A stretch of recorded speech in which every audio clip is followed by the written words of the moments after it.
स्वागत है बच्चों आपका मेरे इस YouTube चैनल पर। आज हम जो है महादेव वर्मा जी का जो गीत है पार्ट 2 उसका जो दीपशिखा से लिया गया है उसके बाकी बचे खंडों की व्याख्या करेंगे। तो देखिए, दूसरी होगी कहानी शून्य में जिसके मिटे स्वर धूलि में खोई निशानी। आज जिस पर प्रलय विस्मित मैं लगाती चल रही नित मोतियों के हाट ओ चिंगारियों का एक मेला।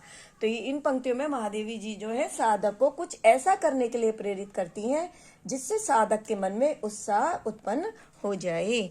तो देखिए क्या करेंगे। दूसरी होगी कहानी शून्य में जिसके मिटे स्वर धूलि में खोई निशानी, कि महादेवी जी कहती हैं कि वो कोई दूसरी ही कहानी होगी जिसमें लक्ष्य को प्राप्त किए बिना ही साधक जो है, साधक के जो स्वर हैं वो शांत हो जाएं। धूलि में खोई निशानी, और वो कोई और ही होंगे जिनके पैरों के निशान को समय की धूल मिटा दे। बल्कि वो कह रही है, बल्कि हमारे पैरों के निशान तो ऐसी जगह पड़ेंगे कि भविष्य तक याद किए जाएंगे। मतलब हम ऐसा कार्य करेंगे, ऐसा सृजन करेंगे कि लोग जो है युगांतर तक हमें याद करेंगे।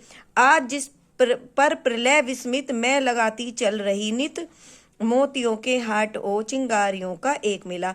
आज जिस पर प्रलय विस्मित, मतलब कवित्री कह रही है कि मतलब मेरे कार्य को देखकर, मेरे साहस को देखकर, मेरे दृढ़ निश्चय को देखकर तो आज प्रलय भी आश्चर्यचकित हो रही है कि इस साधक को इसके लक्ष्य से नहीं हटाया जा सकता। मैं लगाती चल रही नित, महादेवी जी कहती हैं कि मैं लगाते चल रही हूँ मोतियों का बाजार, मोतियों का हाट हो मोतियों का बाजार। मैं लगाते चल रही हूँ मोतियों का बाजार। मोतियों का बाजार से यहाँ तात्पर्य है मतलब भौतिक सुख सुविधाएं, वो चीजें जो आनंद और वैभव प्रदान करती हैं। मतलब चिंगारियों का एक मेला, मतलब महादेवी जी का कहने का कुछ चिंगारियों का मेले से तात्पर्य यहाँ पर यह है कि मतलब मेरे अंदर कुछ करने का उत्साह, ओज।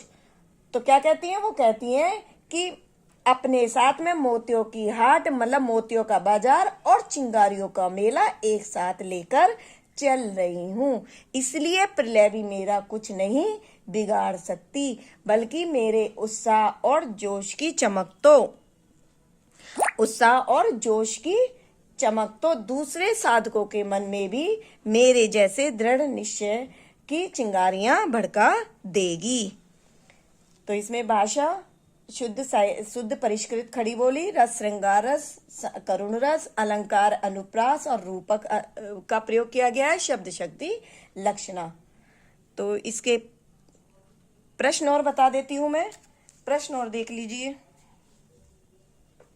पहला प्रश्न देखिए, पहला प्रश्न तो आपको पता है कि प्रस्तुत पद्यांश का संदर्भ लिखिए या प्रस्तुत पद्यांश कहाँ से लिया गया है। तो पहला है प्रस्तुत पद्यांश हमारी पाठ्य पुस्तक के दीपशिखा नामक काव्य संग्रह से लिया गया और इसकी जो कवित्री है या रचयिता हैं वो महादेवी वर्मा हैं। तो देखिए दूसरा प्रश्न देखिए, प्रस्तुत पद्यांश में महादेवी वर्मा किस बात के लिए प्रेरित करती हैं। तो प्रस्तुत पद्यांश में महादेवी वर्मा साधना पथ पर अपने पद चिन्हों को न छोड़ पाने वाले जीवन को व्यर्थ बताते हुए कुछ ऐसा करने के लिए प्रेरित करती हैं जिससे कि साधक के मन में उत्साह की जो ज्वाला है वो भड़क उठे। कवित्री का साधना स्वर कब तक शांत नहीं होगा। तो कवित्री का साधना स्वर तब तक शांत नहीं होगा जब तक कि वे अपने परमात्मा को न प्राप्त कर लें। तीसरा प्रश्न देखिए, कवित्री के आंसू रूपी मोतियों के मेले की चमक का साधकों पर क्या प्रभाव होगा। तो कवित्री के आंसू रूपी मोतियों के मेले की चमक का साधकों पर यह प्रभाव होगा कि उनके मन में कवित्री जैसे दृढ़ निश्चय की चिंगारियां भड़क जाएंगी, जिससे वे भी जो है अविचल मतलब स्थिर रहकर साधना मार्ग पर अग्रसर होंगे और अपने लक्ष्य को प्राप्त कर सकेंगे।